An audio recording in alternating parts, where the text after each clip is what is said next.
Welcome back to our channel. This is Aishu. ఇవాళ big boss season 8 లో day 3 promo review అయితే ఇవ్వబోతున్నాను. పాపం నిన్నైతే అన్ని నామినేషన్స్ జరిగినాయి కదా. ఆ నామినేషన్స్ ఏమో కానీ పప్పు కుక్కర్ చేసిన పబ్లిక్ అయితే ఆ కుక్కర్లో బేబక్ అయితే ఉడికిపోతుంది. అసలు మామూలు ఉడికిపోవడం కాదు, పప్పు ఉడికిపోవడం ఏమో కానీ బేబక్ ఉడికిపోతుంది.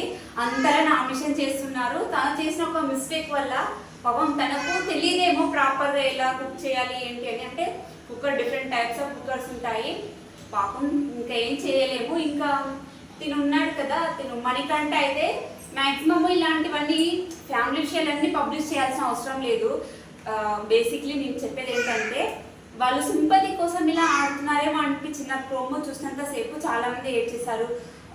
అంటే పర్సనల్ కూడా అలా చెప్పాల్సిన అవసరం లేదు. ఎందుకంటే వాళ్ళు గేమ్ ఎలా ఆడుతున్నారు ఏంటి అనేది రాంగ వాళ్ళు ఆడియన్స్ ఇష్టపడితే ఖచ్చితంగా ఓటు వేస్తారు. కానీ ఇలా ఫస్ట్ స్టార్టింగ్ నుంచే సింపతి పెంచుకోవడం బాగాలేదు, నాకు అలా అనిపించింది.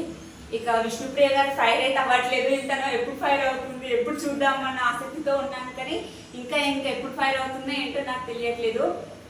మేబీ అందరు అంటే నామినేషన్స్ అంటే అందరూ ఈ టూ డేస్ అవుతుంది కదా, ఇంకా కారణాలు వెతుక్కొని ఇక బేబక్ ఒక్కదైతే దొరికింది. ఎందుకంటే ఇప్పుడు ఎవరిపైన నామినేషన్ చేద్దామన్నా అంతగా వాళ్ళతో టైం స్పెండింగ్ కానీ అంటే ఎట్లా చెప్తున్నారంటే ఇప్పుడు నామినేషన్లు కరెక్ట్ చెప్పాలంటే నామినేషన్లు ఎలా చేసుకుంటున్నారంటే వాళ్ళు ఇప్పుడు నాకు కనెక్ట్ అవ్వట్లేదు. అదే పెద్ద నామినేషన్ అయితే కాదు. కనెక్ట్ కావాలంటే వాళ్ళు అంటే మనం చూసే విధానంలో ఉంటారు, వాళ్ళు ఇచ్చే విధానంలో ఉంటారు, రెండిట్లలో ఉంటుంది. అంటే వీళ్ళైతే ఒకటే పాట పట్టుకుని నాకు కనెక్ట్ అవ్వట్లేదు, సో నామినేటెడ్. ఇంకొక దొరక బేబక్కనే. పాపం బేబక్కని చూస్తే పాపం వేస్తుంది. అందరు బేబక్క నామినేట్ చేస్తున్నారు. అందరు కూడా అలా చేయడం తప్పు. ఎందుకంటే ఒక పర్సన్ నచ్చకుండా చేసింది వేరు, అందరు చెప్పి వింది వేరు. ఒక చెప్పారు కదా ఇంకా అందులో ఇంకా పర్సనల్గా ఇంకా వేరే ఉంటాయి కదా రీజన్స్ చెప్పకుండా ఇది ఒకే రీజన్ పైన ఒకరిని చేయడం తప్పు. ఇంకా శేఖర్ భాస్కర్ కూడా ఒక ఫైర్ అయ్యారు కదా కనెక్ట్ అవ్వట్లేదని, ఇంకా వాళ్ళు పొలిటిక్స్ అని ఇవి అవి అని.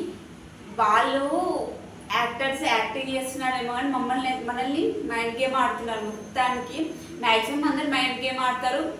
బిగ్ బాస్ అంటే ఇన్ని బిగ్ బాస్ నుంచి చూసిందే ఉంటుంది కదా, ఇంకా దాంట్లోనే రివ్యూ ఇస్తున్నారు. కానీ అంతగా ఏం ఇంట్రెస్టింగ్గా అనిపించట్లేదు వీళ్ళు ఆడేదాన్ని బట్టి.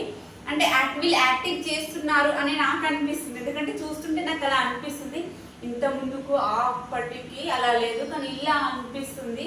ఏమో బేబక్కనే నామినేట్ చేసింది. ఎందుకంటే నైట్కి డైలీ మార్నింగ్ ఒక కర్రీ నైట్కి ఒక కర్రీ చేయాలంటే నైట్ 2 కర్రీస్ చేసిందట. ఎగ్ కర్రీ చేసిందట, పొటాటో చేసిందంట. సో దానికోసం నామినేట్ చేసిందంట. దేనికంటే ఆమె ఎగ్ భుజియా సంథింగ్ నాకు తెలీదు, ఆ కర్రీ చేసుకున్నట్టే ఇవ్వలేదంట. ఆమె రీజన్ ఏంటి, బేబక్ ఏం చెప్తుంది, వెజిటేరియన్ ఉంటే నాన్ వెజ్ అందుకే చేశానని. ఏంటో వీళ్ళు అసలు అర్థం కాదు కుకింగ్ దగ్గర కూడా. అందుకే ఖచ్చితంగా ప్రతి వాళ్ళు వంట నేర్చుకోవాలి. ఇలాంటి పరిస్థితులు కాదు, నేర్చుకుంటూ ఉండాలి. అలాగే ఇందులో మీకు వాళ్ళు నామినేట్ చేసింది కరెక్టా రాంగ్ అనేది తెలిస్తే కామెంట్ చేయండి. Thanks for watching. Take care, bye.